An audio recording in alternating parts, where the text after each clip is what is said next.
Hola, hola, ¿cómo está la gente que escucha y ve este fantástico canal Eva TV en este mes de octubre que tiene tantas fechas importantes, que una de las cuales, bueno, es fundamental?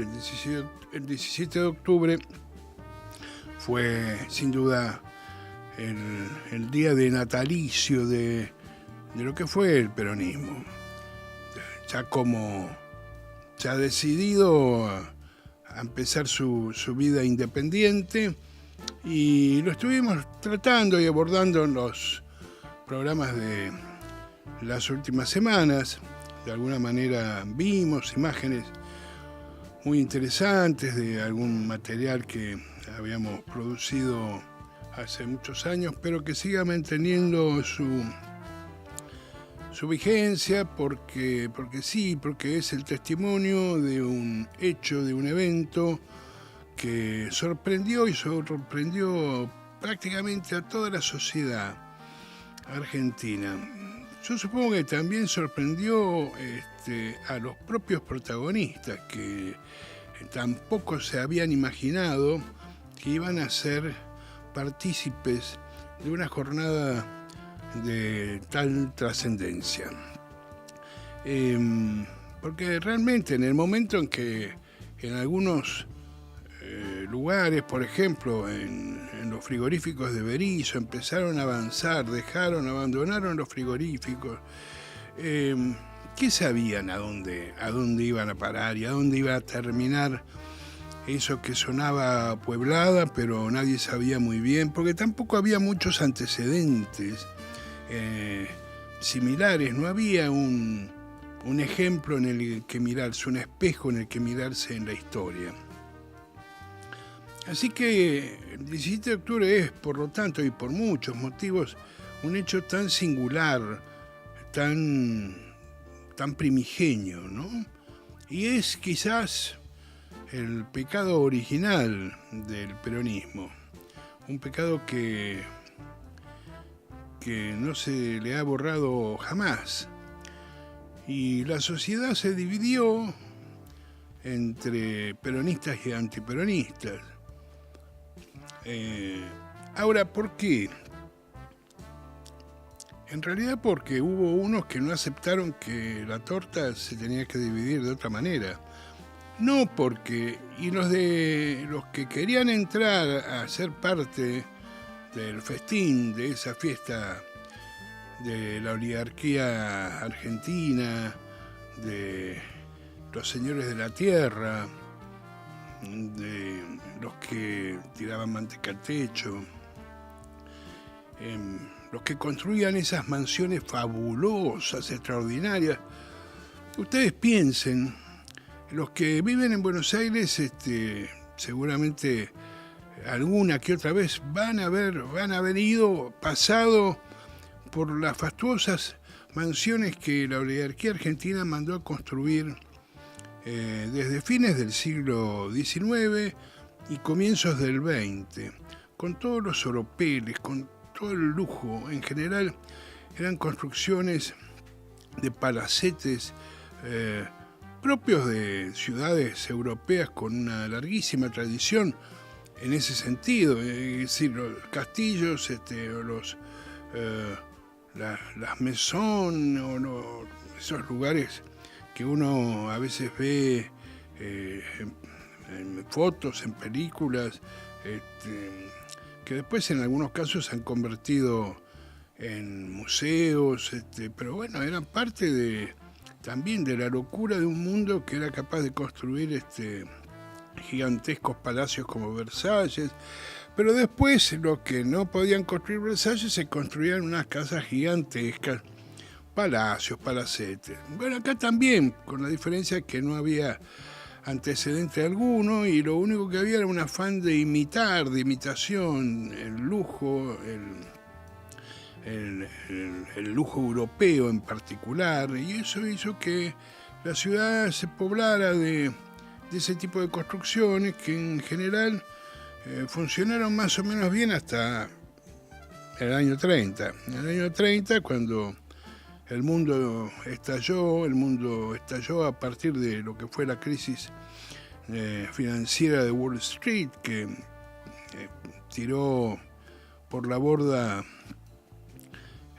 una riqueza que se creía eterna y que realmente se demostró de muy corto alcance y que de alguna manera sumió en la miseria a millones y millones de personas en el mundo entero, entre ellas a los propios estadounidenses. Si hay alguien que pagó carísimo la crisis del 30 fue el pueblo trabajador norteamericano. Bueno, acá esas casas que se habían construido, esos palacetes, les pongo ejemplos así, rápido. Uno, lo que es el círculo militar, conocido como el Palacio Paz, de la familia Paz. Una cosa gigantesca, enorme, fastuosa, todo traído desde Europa hasta el último tornillito. Enfrente, cruzando Plaza San Martín, está el Palacio de Anchorena, que hoy pertenece a Cancillería. Y así, cuando empezamos a ver, o por ejemplo, qué sé yo, la Embajada de Francia, que está ahí donde empieza la 9 de julio, que se salvó de la piqueta porque, bueno, Cacciatore la quería tirar abajo, pero la gente bien de los pitucos de aquellos años, que son los mismos herederos de todos los tiempos hacia atrás, desde que la oligarquía se convirtió de alguna manera en la clase dominante en la Argentina.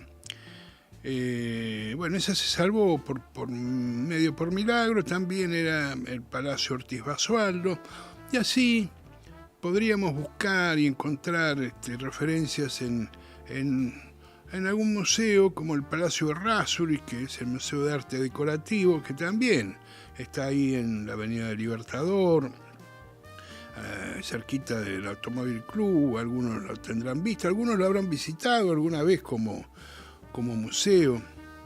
Ahora, todo tuvo que ser comprado por el Estado. Extraordinariamente, todos esos que serían los ejemplos del momento de esplendor de esa oligarquía que tiraba la gigantesca fortuna que ganaba simplemente por exportar y vender productos que no necesitaban ni requerían prácticamente la intervención del hombre, o sea, no tenían valor agregado, eran, bueno, productos primarios, como suele decirse. Bueno, todo eso con la crisis ellos ya no lo podían sostener, entonces fue el Estado en su auxilio y se las compró. Les compró todas esas casas, todos esos palacetes. Mire, la lista es tan extensa que vamos a detenerlo acá, pero siempre hay que tenerlo en cuenta, porque a veces nosotros nos olvidamos. Hay momentos de esas discusiones donde alguien pone en tela de juicio el tema del Estado y dice, no, porque el Estado. Bueno, también hay que poner en ese momento, si uno tiene el argumento, sacar cosas como estas. Pueden ser haces de la manga en una discusión que seguramente el contendiente no tendrá la más mínima idea de lo que uno le va a estar hablando. Pero es así. El Estado salvó prácticamente a todas estas familias, todas supermillonarias, pero a los que ya les resultaba complicado mantener semejantes extravagancias como eran esas casas que no tenían ningún sentido, nada más que satisfacer el ego gigantesco de tipos que hicieron la plata con la tierra, con el producto de la tierra, que habían, con la que se habían quedado durante el tiempo de las distintas campañas del desierto, que fueron tomando las mejores tierras y quedándose con gigantesca cantidad de hectáreas que después rindieron sus frutos en la posibilidad de vender esos productos a Europa en general, pero a Inglaterra en particular. La Argentina vendió a Inglaterra todo lo que pudo durante muchos años, Bueno, pero ese mundo se empezó a resquebrajar allá por los años 30, empezó a entrar en crisis, empezó a haber una clase trabajadora diferente porque las necesidades ya hacían imposible que todo se importara, entonces había que construir, había que fabricar en la Argentina. A partir de eso nace una incipiente clase trabajadora industrial que se empieza a expandir en distintos ámbitos, no solamente de Buenos Aires y del Gran Buenos Aires, sino de todo el país. Cada uno con sus características y dependía mucho también de lo que eran las producciones base sobre las cuales se asentaba. Que en Tucumán la caña de azúcar tuvo un desarrollo gigantesco y a partir de ahí los cañeros se convirtieron en los trabajadores fundamentales de la riqueza en la provincia norteña. Casualmente fue en la FOTEA, que fue el sindicato de la Federación de Obreros de los Trabajadores de la caña de azúcar, uno de los primeros que se levantaron en defensa de Perón, reclamando su libertad, cuando había sido primero de alguna forma invitado o echado del gobierno, obligado a renunciar a sus cargos y después detenido. Bueno, todo esto es parte de una historia que más o menos conocemos. Ahora, ¿qué pasó a partir del 18? ¿Qué pasó a partir del día siguiente?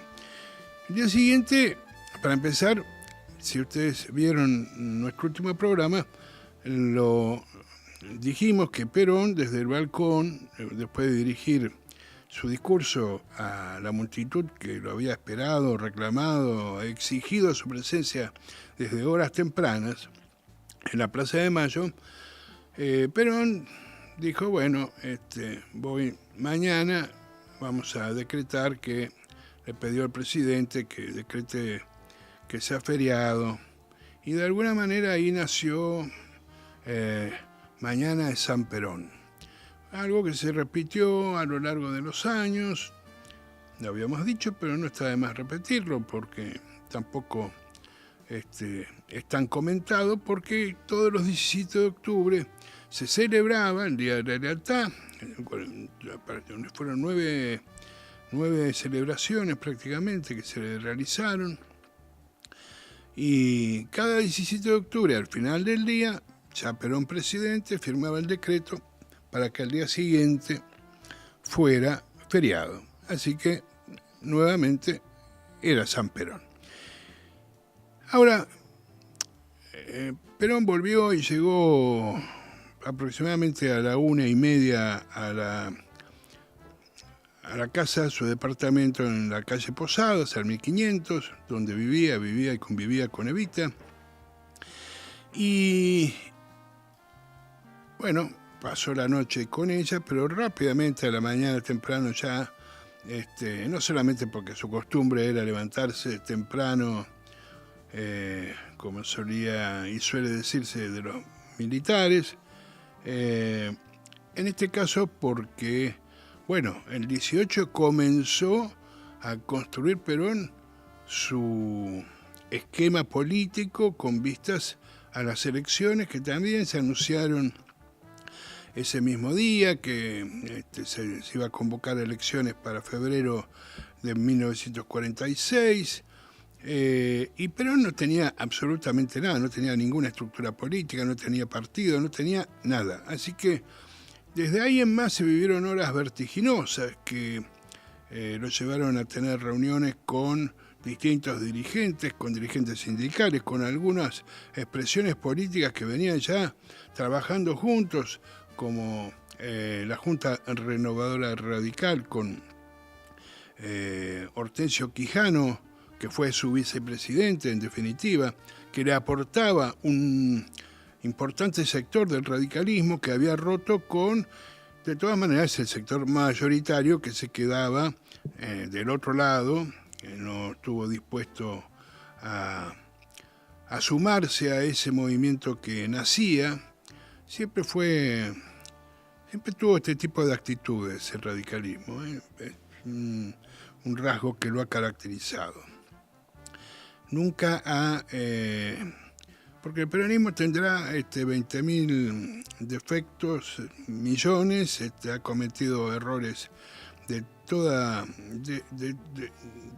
por donde queramos verlo, pero siempre tuvo una actitud y un principio de sumar, siempre tuvo una idea frentista, porque su origen de alguna manera lo llevó a ser así. Entonces hubo algunos sectores que vinieron del nacionalismo, un nacionalismo al que Perón fue acomodando, le fue bajando los ribetes y las aristas, en todo caso más peligrosas, ese nacionalismo que de repente tenía o veía o había visto con agrado, porque ya la guerra había terminado, el eje había sido derrotado, pero bueno, había algunos que tenían o veían en las experiencias de lo que había sido el eje alguna alternativa. Bueno, empezó a sumar a otros sectores, sumó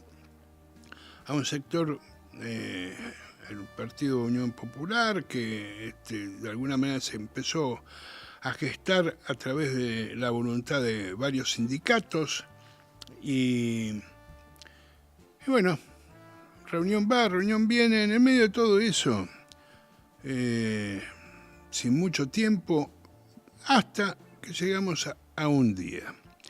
Previamente, un día son 17 de octubre, 18, 19, 20, 21, 5 días pasaron nada más para que Perón y Evita formalizaran su relación y se convirtieran en marido y mujer, en mujer y marido, como queramos, en el orden que nos guste. Pero previamente vamos a prestar atención un poquito y a leer algunos momentos. Vamos a ver la carta que le envió Perón, ahí la estamos viendo. En realidad empieza del otro lado porque esta está puesta, ahí está, ahí estamos viendo la carta que Perón le hace llegar a Evita desde Martín García, preso, donde de alguna manera le manifiesta varias cosas. Primero su amor, su cariño.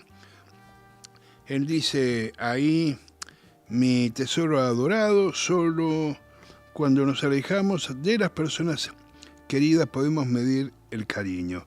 Desde el día que te dejé allí con el dolor más grande que puedas imaginar, no he podido tranquilizar mi triste corazón. Hoy sé cuánto te quiero y que no puedo vivir sin vos.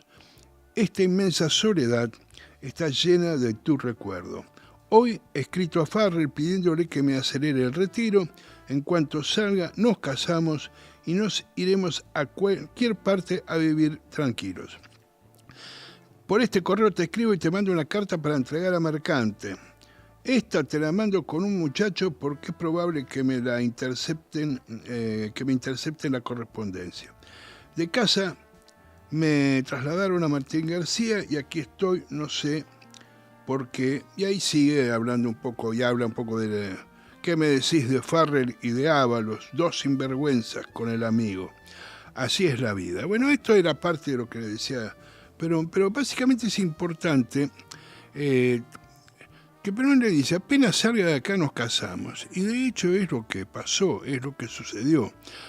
Alguien podría haber pensado, esta carta apareció por primera vez y se conoció su texto completo en el libro 45 de Félix Luna, que yo siempre recomiendo, lo tengo acá medio destrozado, porque en verdad son muchos años. Es un libro de 1953, al que además le he dado un uso enorme desde que lo compré. Pero acá hay un montón de datos, de información que nos permiten entender la época, el momento que se vivía. Es un libro escrito, me parece, con bastante rigor histórico. insisto, hay muchos que no lo quieren, hay muchos que no les gusta la figura de Félix Luna, pero yo hago mi reconocimiento personal porque creo que fue un libro valiente y curiosamente, años después se publicó un libro del 45 de Luna con anotaciones, con correcciones hechas por el propio Perón de puño y letra. Lo que es muy interesante. Por ejemplo, voy a mostrarlo para que vean en pantalla, si podemos con alguna cámara acercar. Ahí está, estamos un poco más cerca. Eso mismo, ahí estamos. Bueno, ahí estas son las hojas y están las correcciones que le hizo Perón, que ahora voy a leer. Pero es muy interesante porque es el propio Perón el que hace los comentarios. Por ejemplo, dice: en esa época no se usaban, este es el titular del texto corregido por Perón. ¿Qué cosas nos usaban? Gases lacrimógenos. Perón anotó en la página 271, donde Luna describe una tarde del 5 de octubre de 1945, cuando unas mujeres se manifestaban, fueron corridas con gases lacrimógenos. Las damas protestaban por el encarcelamiento de militantes universitarios. Esto dice Luna en su libro, y Perón dice: en esa época no se usaba. Ese es el comentario de su propio puño y letra. Otro párrafo dice: Perón se enoja en el borde de la página 392. Allí Luna relata, citando el testimonio de un testigo directo, una reunión de Perón en su departamento de la calle Posadas, con algunos pocos oficiales que permanecían leales, una semana antes de los sucesos del 17 de octubre. En ese momento, según el testigo que cita Luna, Perón vivía un clima de derrota irreparable, y esos días de tremenda tensión se reflejaban en toda su verborragia. Eva había servido una comida fría que Perón devoró rápidamente, vestido con un fumoir rojo. Es algo así, un fumoir era una especie de robe de chambre, algo que se ponían los caballeros en aquella época. Pero bueno, y Perón dice: esto se lo imagina el autor, pero no pasó así. No da demasiadas explicaciones, son apuntes que no aclaran demasiado, y voy a señalar un último de los comentarios. Hay varios más, pero dice: al fin algo lógico y serio, como diciendo que hasta ahí había encontrado solamente situaciones que merecían de su parte la corrección de los errores que encontraba Perón. Dice: concede en la página 333, Luna analiza: solo la voluntaria ceguera de los dirigentes opositores podía ignorar el poderoso movimiento que empezaba a desatarse en todo el país. La forma como el pueblo empezaba a cobrar conciencia de su propia fuerza y su madurez. Bueno, y acá Perón premia este párrafo con al fin algo lógico y serio. Pero me parecía un comentario que venía a cuento de este libro, que para mí sigue siendo más que recomendable su lectura, por lo menos para tener una idea de... Hay mucha documentación, mucho documento de lo que escribían y escribieron antes y después. Por ejemplo, los partidos políticos de la oposición, el radicalismo, el nivel de veneno del radicalismo tradicional, el unionismo, como se solía llamar en ese momento, de la Unión Cívica Radical, comandada por Ricardo Balbín, por aquel entonces la figura más importante de todo el radicalismo a nivel nacional. Eran realmente comentarios de un desprecio por parte de esta gente respecto de lo que había sido la movilización del 17 de octubre. Hay varios documentos posteriores, del 18 y algunos días posteriores también, donde la mayoría de los partidos políticos tradicionales, entre los que podíamos contar, la Unión Cívica Radical, el socialismo, por ahí andaba dando vuelta el comunismo también, todos salían a descalificar de una manera grosera. Por eso este párrafo de Luna es casi una perla en cuanto a su redacción y a los conceptos que tiene de lo que estaba sucediendo en verdad. Porque para las otras fuerzas políticas lo que había sucedido el 17 de octubre solamente había sido el avance de una chusma incivilizada, de gente que no sabía absolutamente nada, de ignorantes, que habían sido conducidos básicamente por la policía, que no entendían de lo que se trataba. La verdad, las cosas, cuando uno las lee, entiende, también entiende que parte de ese odio que se notaba eran textos cargados de un odio profundo, profundo. Yo les pido que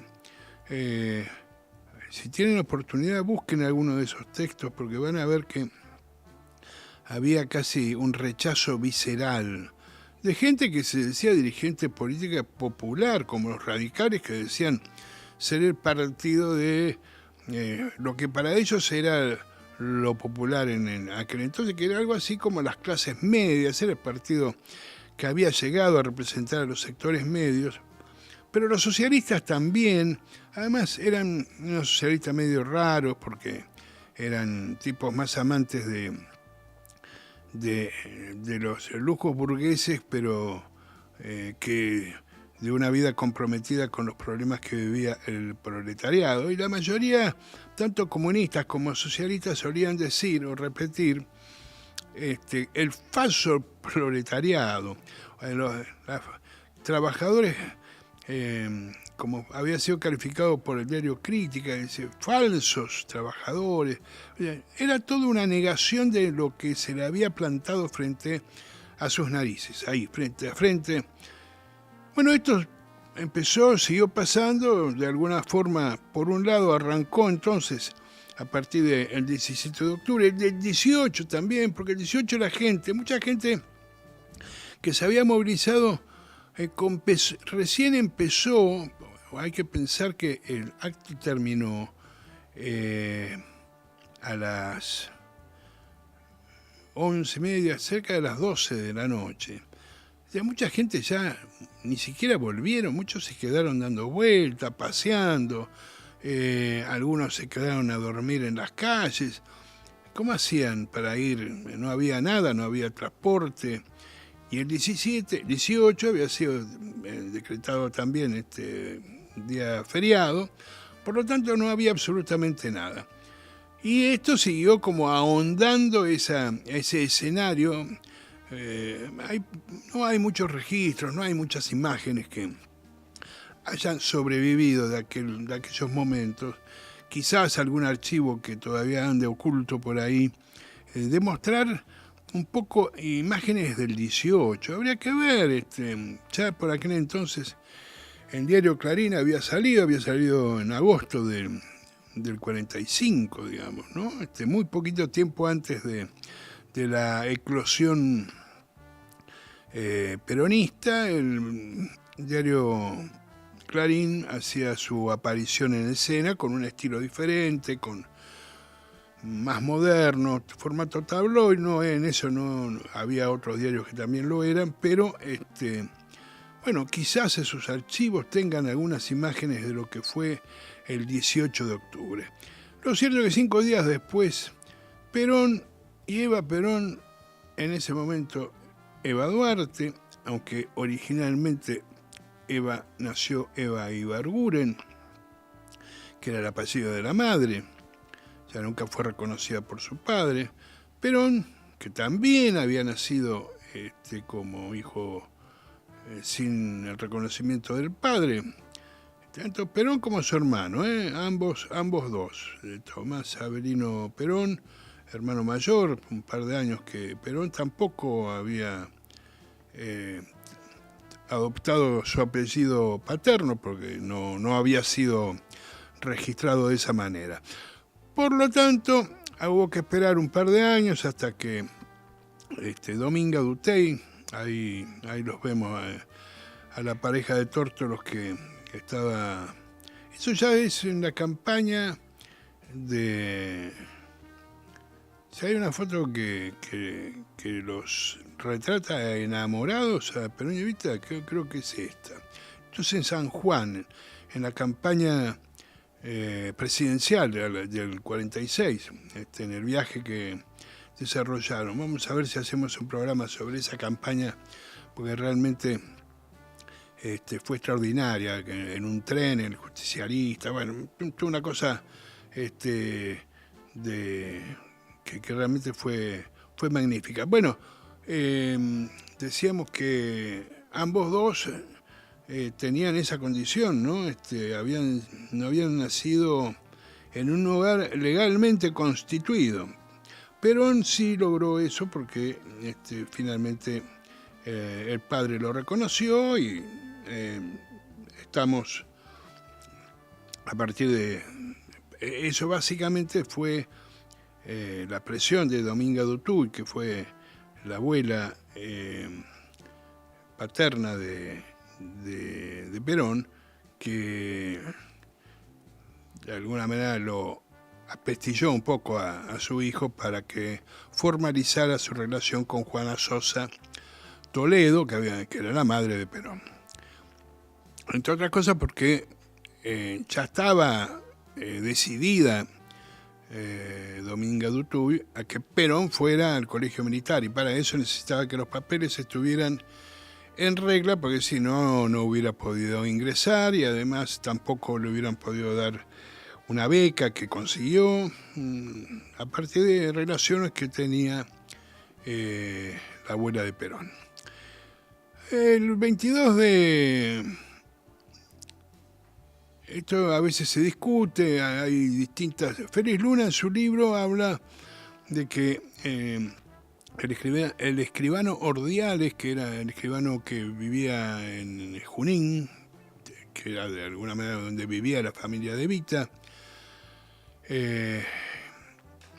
viajara, dice Félix Luna, que viajó a Buenos Aires y los casó a Perón y Evita en el departamento de la calle Posadas. Bueno, ahí ya han quedado demostrados por distintos motivos que no fue así, más allá de que las teorías muchas veces necesitan o requieren.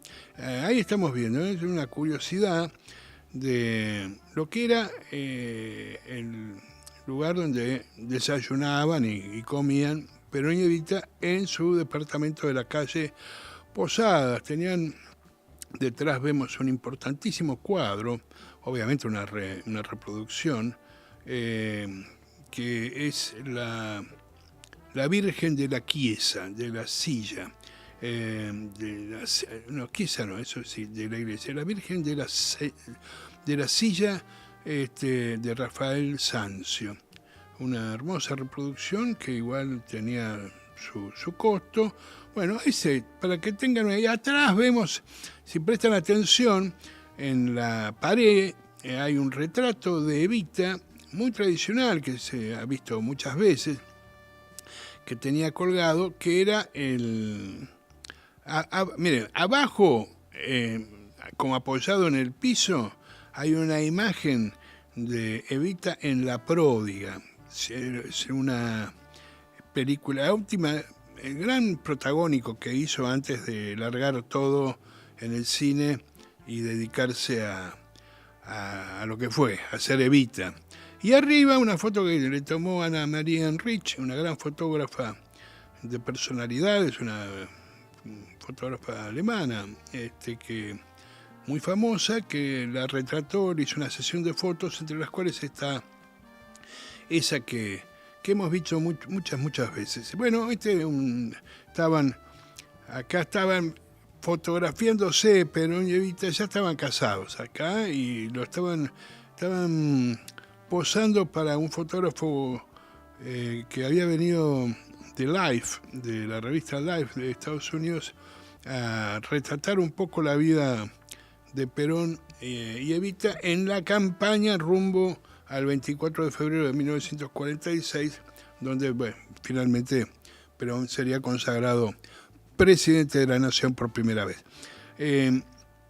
Entonces, volvemos al casamiento.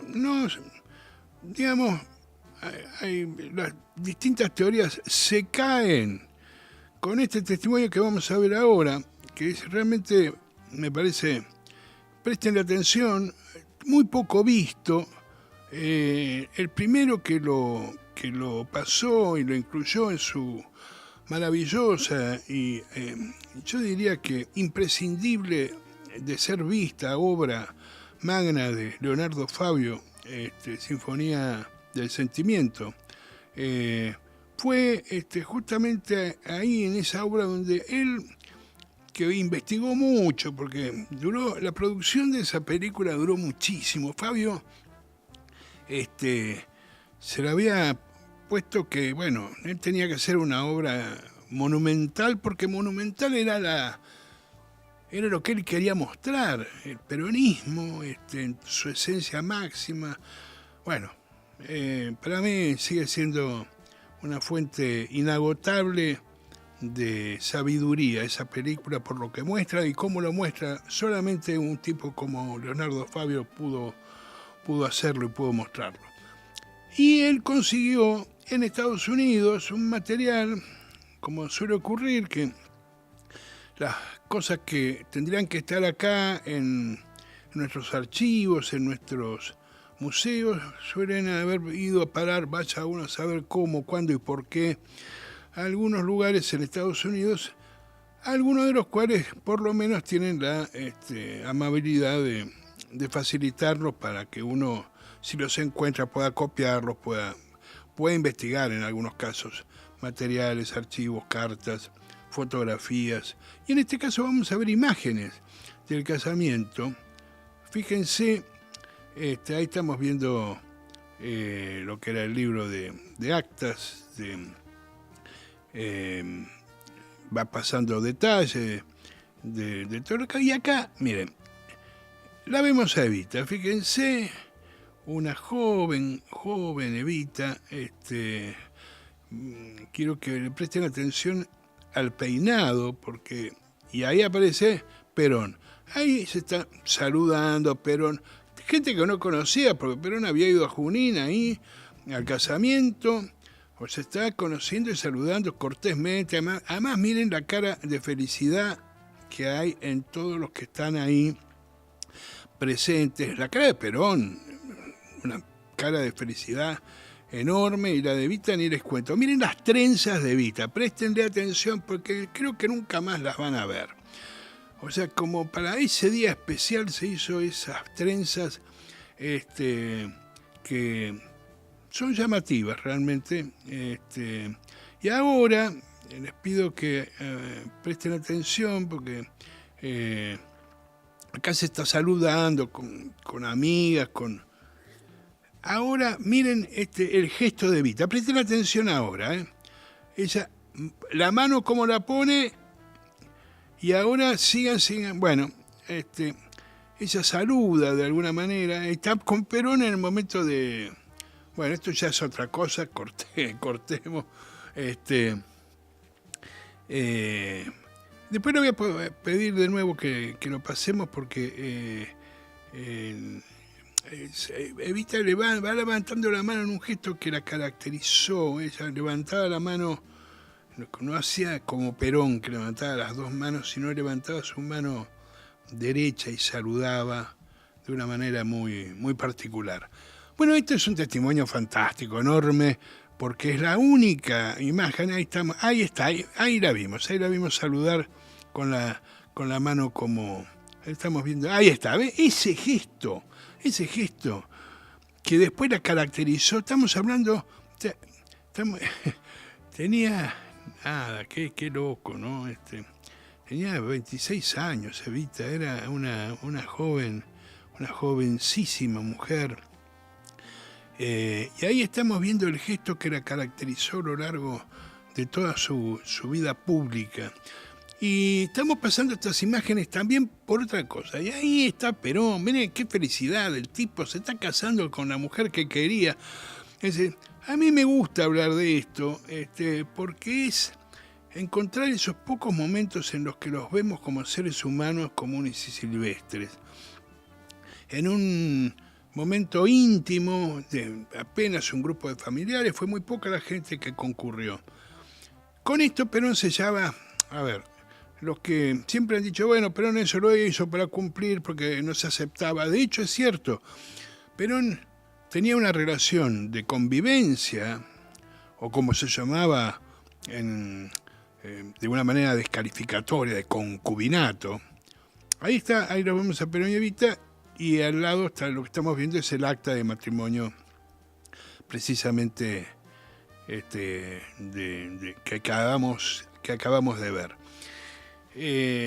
Claro, el tema de estar viviendo y no estar casado en el ejército no era muy bien visto, estaba bastante mal visto, había muchos que le decían. Perón se peleó con algunos de sus mejores amigos en el ejército por Evita, porque le cuestionaban su relación con ella. Pero, cuando empezamos un poco este programa, mostramos y leímos la carta de Perón a Evita, que le dice muy clara, cuando salga de acá nos casamos. Eso, la carta es del 13, de 9 días después, 8 o 9 días después, estaba cumpliendo con eso que le transmite ahí claramente en esa carta. Y que realmente, insisto, voy a agradecerle siempre a Félix Luna que la haya dado a conocer, porque hasta ese momento hasta la publicación del 45 no se conocía. Perón y Evita se casan, pero faltaba la ceremonia religiosa. Y la verdad que vino complicada ya consumado el matrimonio por civil, ya no había ningún tipo de impedimento o de cuestionamiento que pudiera haber por la condición de vivir, cosa que no había tenido ningún problema Perón, y además tenían una relación, ya era una relación extraordinaria. De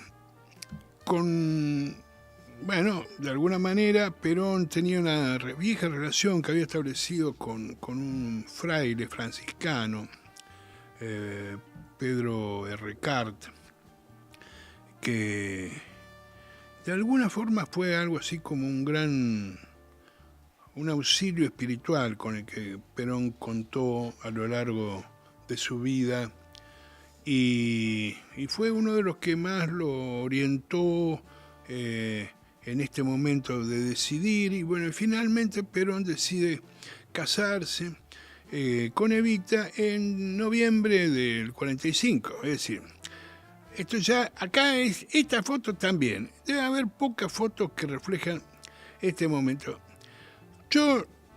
Alguien me puede llegar a desmentir, pero yo puedo decir que esta foto está sacada el día en que se casaron Perón y Evita.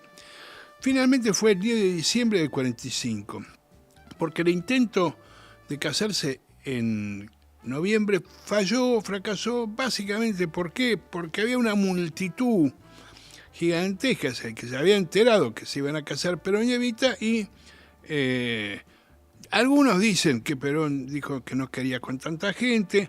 También hay alguna, y no es menor, alguna teoría fundada en algunos informes que hubo de la época, en donde la idea de matar a Perón seguía vigente. Seguía vigente porque ya había habido más de un intento de matar a Perón. Uno, precisamente pocos días antes del 17 de octubre, donde casi por casualidad, porque el destino no quiso, Perón no fue a Campo de Mayo, donde lo estaban esperando para matarlo, al mejor estilo César con con todos los senadores que finalmente, valientemente, le metieron un puntazo, entre ellos el famoso Bruto, que era algo así como el hijo adoptivo del César, y de ahí que quedó esa famosa frase, tú también, Bruto. Bueno, la cuestión es que eso no pasó, pero nunca abandonaron la idea de terminar con Perón. Inclusive algunos textos que trascendieron, ¿se acuerdan que hace un par de programas atrás hablamos de material desclasificado? No lo tenía Luna cuando hizo el libro, sino entiendo que quizás lo hubiera incorporado. Pero el material que trascendió de archivos desclasificados, de la correspondencia que había desde la Embajada de Estados Unidos en la Argentina con el Departamento de Estado, era permanente y diaria de seguimiento de las actividades de Perón, qué hacía Perón, qué no hacía Perón, a dónde iba, a dónde no iba. Leímos alguna vez alguno de los mensajes. Después del 17 de octubre, ya no estaba Braden acá. Braden ocupaba un alto rango, un alto puesto en el Departamento de Estado, vinculado al área hemisférica, y seguía paso a paso lo que sucedía en la Argentina. Pero esto pasa como siempre, cuando el tipo ya no está sobre el territorio, ya no manda él. Mandaba a Cabot, que era el embajador, que hace un análisis de la movilización del 17 de octubre, que se la envía a Braden, se la envía a otros funcionarios del Departamento de Estado, donde hace un análisis crítico, cuestionando que la movilización no fue espontánea y todo lo demás, pero baja el nivel de crítica, no es tan categórico, ni como que no, el tipo tenía una percepción de que eso no era solamente la irrupción de el mal encarnado en esas masas desaforadas y descamisadas, aquel 17 de octubre, de aquel caluroso 17 de octubre, donde los hombres, mujeres, niños, todos los que fueron a aquella plaza se lavaron las patas en la fuente. Ya se nota en esos textos un análisis un poco más equilibrado. Inclusive manda a Cabot, a un funcionario de la embajada, a hacer un relevamiento por todo el país, algo así como una especie de encuesta, como llamaríamos ahora. Los encuestólogos fueron a ver qué piensa la gente de Milei, si lo apoya, si no lo apoya. Bueno, la cuestión es que ahí fue un MacLeod, creo que era el apellido, que se encontró con opiniones diversas, de gente que decía que Perón era el demonio encarnado, que había algunos que decían que había que matarlo, muchos que pedían la intervención directa de los Estados Unidos para terminar con Perón, que inclusive hubo algún intento a partir de alguna movida desde Uruguay también, pero también aparecían algunos que decían que les gustaba la posición de Perón frente a los Estados Unidos, de no dejarse avasallar, algunos que empezaban a hablar de que Perón había hecho muchas cosas, que mucha gente le agradecía, muchos trabajadores le agradecían, así que ahí empezaba otra historia. No la vieron así, obviamente esto no cambió la visión de los Estados Unidos, ni mucho menos, pero son algunos rasgos a tener en cuenta. Lo cierto es que ya estamos como llegando como para terminar y ir redondeando este programa dedicado un poco a ver poquito qué pasó después del 17 de octubre y especialmente a este episodio central en la vida, central en la vida de Perón y de Evita, su casamiento. cuando se casaron por la iglesia, que lo hicieron también en la iglesia de San Francisco, en La Plata, lo hicieron, ahí sí, en absoluto secreto, prácticamente no había gente, inclusive, por eso digo, esa imagen que yo doy por sentado de que es de aquel día, de Perón y Evita en su casamiento. Hay alguna descripción en algún libro de que así estaban vestidos, inclusive, y ahí está el fray Pedro Errecat, el niño no sé quién es, no es Bergoglio, porque alguna vez vieron una foto de Evita sosteniendo a un chico y dijeron que era Bergoglio. No deliremos. Quizás alguien sepa la historia de esta foto mejor que yo, y si es así, entren ahí dejen un mensaje en YouTube, como suelen hacer muchos amigos y amigas que nos escuchan, que nos ven. Yo digo los escuchan porque como también hago algunas cosas en las radios, estoy acostumbrado más a hablar de escuchas que de televidentes, pero acá nos estamos viendo. Así que después de la ceremonia, que fue una cortita ceremonia, en el 10 de diciembre del 45, cuya alguien me dirá, esto fue armado. No fue armado, fue así. Así lo quiso el destino, así quiso la historia. A las 20:25 es el horario en el que se casaron, que quedó registrado el casamiento por iglesia de Perón y Evita. Y 20:25, recordarán ustedes, y quienes no lo sepan, fue la hora del fallecimiento de Eva Perón. Destino, la casualidad, vaya uno a saber.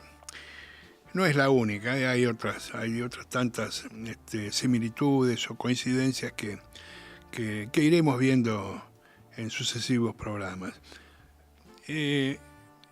La historia de esta pareja es una historia maravillosa, una historia de amor. Por eso, si tenemos alguna imagen, creo que quedó una imagen se los ve a Perón y a Evita en pareja también, ahí los dos. Acá los vemos en San Vicente, hoy es el Museo de San Vicente, pasando, que eran los lugares donde iban a veces a pasar un par de días a descansar un poco y a distenderse. Eran pocos los momentos que tuvieron, por lo intensa que fue la actividad tanto de Perón y de Evita, que en un momento se bifurcaban. Muchas veces se contó, y no estaba lejano de la realidad, que llegaba Evita de trabajar hasta altísimas horas de la madrugada, y Perón se levantaba para irse a la casa de gobierno. Bueno, tenían una actividad gigantesca, intensa, pero básicamente los unía el amor entre ellos y el amor al pueblo. Conceptos hoy que poco valorados, me parece. Acá esta es una hermosa foto donde se los ve a los dos caminando con unos ramos de flores.